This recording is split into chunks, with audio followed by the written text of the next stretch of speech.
Las Vegas, mid-1970s. A line stretched around the casino showroom doors. Inside, the king was minutes from stepping on stage. But outside, one boy clutched a cardboard sign. It read, "Can't afford a ticket." Elvis saw it, and everything stopped. If you believe moments like this show us the true heart of legends, make sure you stay with us. And if you enjoy stories of kindness that change lives, subscribe so you don't miss the next one. It was a dry Nevada night in the mid-1970s. The kind where the desert air still carried the day's heat even after sundown. The casino lights pulsed in red and gold, buzzing with neon electricity as fans pressed shoulder to shoulder in front of the showroom doors. Ushers barked directions, pushing back eager hands, the scent of cigarette smoke thick in the air. Coins clattered from slot machines behind them, a metallic chorus blending with the hum of anticipation. And in the middle of that crowd, almost hidden, stood a boy. His hair was damp from the heat, his shirt a size too big, hand-me-downs hanging loose. He wasn't shouting, wasn't pushing forward like the others. He just held a piece of cardboard over his head. The words, scrawled in uneven black marker, caught the flickering lights. "Can't afford a ticket." People around him noticed. A few whispered. Some frowned. Others smiled sadly. But no one stepped in. The line moved, the doors creaked, and the boy stayed where he was, quiet, still holding his sign. Inside, the orchestra was warming up, a faint hum of strings and horns leaking through the heavy showroom walls. Fans waved programs, the rustle, like a storm of paper. Security worked hard to keep order, moving with clipped steps and stern expressions. Then headlights cut across the crowd. A long, sleek limousine rolled to a stop at the curb. Conversations halted. Even the ring of coins inside the casino seemed to fade for a moment. The tinted window lowered just a crack. Inside, a familiar silhouette leaned forward. Witnesses recalled that Elvis Presley, the king himself, white collar open, dark glasses catching the glow, tilted his head slightly, his gaze fixed not on the roaring crowd, not on the flashing bulbs of cameras, but on the boy. For a beat, nothing happened. Then, according to those who were there, Elvis pointed, not at the ticket booth, not at the ushers, at the cardboard sign. The boy's hands trembled as he lowered it, unsure if he'd been seen or just imagined it. But Elvis didn't look away. He leaned closer to the glass, still pointing, eyes narrowing with focus. And that's when the limousine engine cut off, leaving only the chatter of the crowd and the high-pitched buzz of the casino lights. The king's door unlocked with a heavy click. The crowd gasped. Elvis was about to step out, but not the way anyone expected. The limo door opened before the valet could reach it. A polished black shoe hit the pavement, then another. Elvis. Presley stood tall under the casino lights, dark hair swept back, white jacket catching the glow like a spotlight had followed him outside. The crowd surged forward, screams breaking out, flashbulbs popping from small cameras. Security reacted. Instantly, 3 guards pushed through the line, arms out, forming a living wall between Elvis and the fans. Their voices barked over each other. Stay back, stay behind the ropes. The velvet barriers groaned as people pressed closer. But Elvis didn't look at them. He raised one hand, calm but commanding. The same hand he used to silence an orchestra, mid-song now froze his own guards in place. "Hold on," he said quietly, voice steady. "Not tonight." He pointed again, not at the cameras, not at the crowd, straight at the boy. The guards glanced at each other, confused. One muttered under his breath, "What's he doing?" Another shifted his stance, firm. No ticket, no entry. Elvis stepped forward, brushing past the hands that tried to guide him inside. His eyes never left the boy with the cardboard sign. The kid clutched it tighter now, his knuckles white, unsure whether to hide or hold it higher. The ushers were the first to speak up, their tone clipped, professional. "Sir, rules are rules. If he doesn't have a ticket," Elvis cut them off with a slight tilt of his head, "he's with me." The words rippled across the crowd like a spark catching dry wood. Murmurs spread, fans craning their necks too. "See." Some gasped, others cheered softly, but no one moved closer. They were waiting to see what the king would do next. The boy's eyes widened, chest rising and falling fast. He looked around as if expecting someone to correct what he'd just heard. Surely this couldn't be real. Surely they'd stop him. Inside the lobby, the noise of the casino carried through, the jingle of jackpots, the shuffle of cocktail trays, the buzz of neon signs. But outside, a hush settled, broken only by the creak of the velvet ropes, as the guards shifted uneasily. One of them, broad-shouldered, arms folded, stepped forward. He looked Elvis dead in the eye. His voice was low but firm, meant to be final. "Sir," he said, "we can't." The crowd froze. The boy lowered his sign halfway, heart pounding. Elvis stared at the man for a long second, lips pressed together, jaw tight, and then he smiled. Not the stage smile, not the rehearsed grin for photos. A slow, knowing smile that said, "This isn't over." Elvis adjusted his cuffs, stepped closer to the guard, and whispered, just loud enough for the crowd to hear, "Then let's see about that." The crowd tightened like a coiled spring. Fans whispered, "What's happening?" while ushers exchanged nervous glances. The boy shifted on his feet, clutching the cardboard sign against his chest as if it were armor. Elvis took a step forward, closing the space between himself and the guards. The white of his jacket gleamed under the casino's neon canopy, the rhinestones reflecting sparks of red and gold. A fan's program slipped from someone's hand, fluttering to the ground, the sound sharp in the silence. "Son," Elvis said, voice carrying easily over the noise of the strip, "you like music?" The boy nodded, hesitant, his small frame almost swallowed by the crowd. His voice cracked but clear enough, "Yes, sir." For a moment, the chaos faded. All that remained was Elvis kneeling, eye level with a kid who thought he'd never get inside.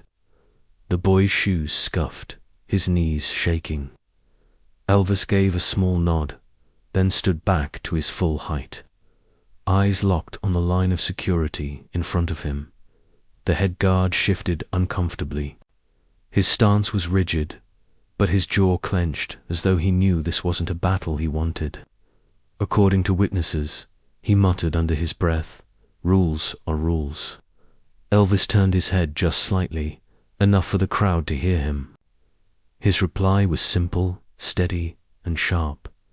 "Then I'll play outside." Gasps rippled through the onlookers. A woman near the front clasped her hand over her mouth. The ushers stiffened, unsure if he meant it as a joke or a threat. But Elvis didn't blink. He looked serious. He glanced at the boy again, then back to the guards, daring them with silence. Inside the lobby, the orchestra's warm-up bled through the doors, a faint rumble of drums and horns. That music was supposed to be waiting for him. Instead, Elvis stood on the curb, ready to throw it away for a child with a cardboard sign. A tension shift cut the air. Some fans started chanting softly, "Let him in, let him in." The chant grew, a wave that pushed against the velvet ropes. The boy's cheeks flushed with sudden attention, his sign wobbling in his shaky hands. The head guard held firm, but sweat glistened at his temples. He opened his mouth to speak, then closed it. The order, the structure, the casino rules, they were all crumbling under a single man's will. Elvis leaned in closer, his voice dropping low, almost conspiratorial, but still carrying through. The hush, I don't miss notes. I don't miss people, either. He's coming in. The boy blinked fast, unsure whether to smile or hide. His mother, standing a step back, covered her mouth, tears threatening to spill. Elvis extended his hand toward the boy. The crowd held its breath. Would the guards dare stop him now? The velvet ropes shook as the crowd leaned forward, waiting for the impossible. The guards stood like stone, arms locked, jaws set. Elvis didn't flinch. He slipped a hand into his jacket pocket, pulled out 2 scarves, soft white, edged with faint shimmer under the lights. One he draped casually around his own neck. The other he held out, then bent low and tied gently around the boy's shoulders. Every fan deserves a song, Elvis said. His voice wasn't loud, but in that moment it carried like thunder. The boy froze. His chest rose and fell in short bursts, his small hands gripping the fabric as if it were the rarest treasure in the world. His cardboard sign sagged to the side, forgotten. Security hesitated. Their training told them to enforce rules, to protect, order, but their eyes darted to the crowd. Fans were whispering, then cheering, the sound rolling like a wave. The velvet barriers groaned again, the casino carpet muffling the shuffle of feet as people pressed closer. And then the sensory shift. A spotlight from the lobby window caught them. Elvis, the boy, the scarf glowing pale under casino gold. Dust particles floated in the beam, visible even through the smoky haze of cigarettes. The scene looked like it had been staged for a movie. Elvis straightened, the scarf now secure around the boy's neck. He turned to the guards, chin lifted. "He's with me," he repeated, slower this time, like a verdict. The chief hesitated, arms folded, still trying to hold ground, but the murmurs behind him grew into applause. Not polite claps, not scattered cheers. It was a standing ovation before the show had even begun. Inside, the audience waiting for the concert picked up the noise. According to reports, the wave of applause carried into the showroom itself, where seated fans rose, confused but clapping anyway, as if they instinctively knew something special was happening just outside those doors. The guards looked at one another. Their wall broke, not with a gesture, not with words, but with uncertainty, and that was all Elvis needed. He took the boy's hand and stepped forward. The casino carpet absorbed their footsteps, muting the sound of polished shoes and worn sneakers side by side. Elvis didn't hurry. He walked with calm authority, each step deliberate, pulling the boy with him as though teaching him how to move in a space he'd been told wasn't his dot. Fans stretched out their hands as he passed, fingers brushing his sleeve, others whispering blessings. One woman wiped her eyes. A man lifted his program into the air like proof. Elvis reached the threshold. Management stood at the door, tense, arms crossed. They had counted tickets, they had set rules, and now here was the king undoing it all in front of hundreds of witnesses. For a moment, no one moved. Then Elvis leaned slightly toward the manager and said, almost playfully, "You want me to sing out here? Or in there?" The crowd erupted in laughter, then cheers. The manager sighed, his hand dropping from his crossed arms. With a small nod, he stepped aside. Elvis ushered the boy through the doors. The sound changed instantly from the streets. Chaos to the rich hum of the showroom. The carpet was thicker, the air cooler, laced with perfume and fresh cigars. Ushers in red jackets froze as Elvis walked past, the boy at his side, scarf bright against his chest. And then it happened. Applause thundered from inside the hall. Fans in their seats rose, clapping, shouting, even before the first chord struck. They hadn't seen the boy's sign, hadn't watched the standoff. They only saw Elvis lead a child to the front row. And they understood. Elvis rested his hand briefly on the boy's shoulder, then turned toward the stage. The orchestra waited. Would the king break tradition again, this time mid-performance? The boy sat in the very front row, still clutching the scarf as if it were a lifeline. His seat gleamed under the hot white of the stage lights, brighter than anything he had ever known. A guard lingered a few feet behind him, stiff-backed, unsure whether to keep watch or simply let the night unfold. The orchestra swelled. The stage curtains parted. Elvis strode into the light. His white suit caught the glow, rhinestones scattering sparks across the room. The roar of applause shook the walls, but Elvis's eyes didn't sweep the crowd like usual. They found the boy. The first song began, his voice rich, deep, commanding, filling every corner of the hall. Yet, between lines, he glanced toward the boy, a small smile flickering across his face. Halfway through the number, Elvis paused. He reached up, pulled the second scarf from his neck, and tossed it into the boy's lap. The crowd erupted, but the boy didn't move. His jaw dropped, his fingers frozen over the soft fabric. Witnesses recall what happened next. Elvis stepped forward, microphone cord trailing behind him, the old wired mic tugging like an anchor. He walked to the edge of the stage, then crouched low, the spotlight locking him in place. For one stanza, just a handful of lines, he sang directly to the boy. His voice softer now, tender, almost a private song meant for one heart in a sea of thousands. The boy's lips trembled. His eyes glistened in the glow of the spotlight. The audience hushed, as if afraid to break the fragile spell. Even the clink of glasses in the back bar went silent. Then, as quickly as it began, it shifted. Elvis stood tall again, winked, and spun back into the full force of the performance. The band thundered, horns and guitars filling the air, the room, exploding back into motion. The crowd leapt to their feet, cheering, clapping, crying out his name. A ripple of emotion surged through the hall, not just for the song, but for what they had witnessed. A child, once barred from entry, now given the best seat in the house and a moment that would never fade. As the song ended, the boy wiped his eyes, and the audience cheered louder than ever before. But what would happen when the final spotlight dimmed and the curtain fell?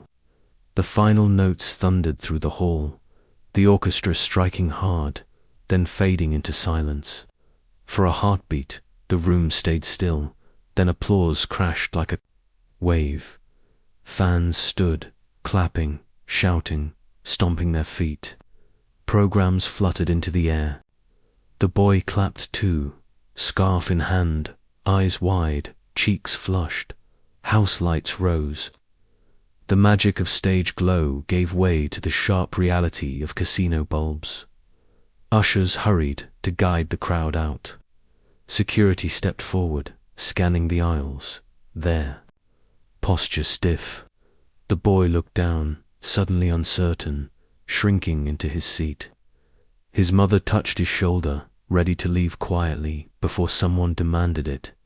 But Elvis wasn't done. He appeared again at the foot of the stage, moving against the stream of departing fans. He caught the boy's gaze, then crossed the floor with deliberate steps. Murmurs spread through the room. The king was breaking protocol once again. Elvis knelt, held out a pen, and gestured to the cardboard sign the boy still clutched. Slowly, nervously, the child handed it over. Elvis signed across the front in bold strokes, then added a small smiley face in the corner. The kind of playful touch only a child would treasure. Leaning closer, Elvis whispered something just loud. Enough for those nearby to hear. You'll never need a ticket when I'm around. The boy's mother covered her mouth with her hand, tears spilling over. A few fans gasped. Security stood frozen, unsure how to respond. Elvis ruffled the boy's hair, handed the sign back, and slipped away toward the wings. The crowd buzzed, with stories already forming, each person desperate to tell what they had just seen. 3 days later, the story wasn't over. The family's mailbox clattered as the postman shoved a large envelope through.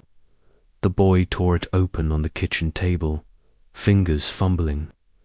Inside was a laminated pass, glossy under the morning sun streaming through the window. In bold letters, it read, "Lifetime access, Elvis Presley shows." The boy stared at it, unable to speak. His mother pressed a hand to her chest. Folded inside the envelope was a note, written in Elvis's unmistakable hand. The note said just one line, and it would leave the guards who once blocked the boy absolutely speechless.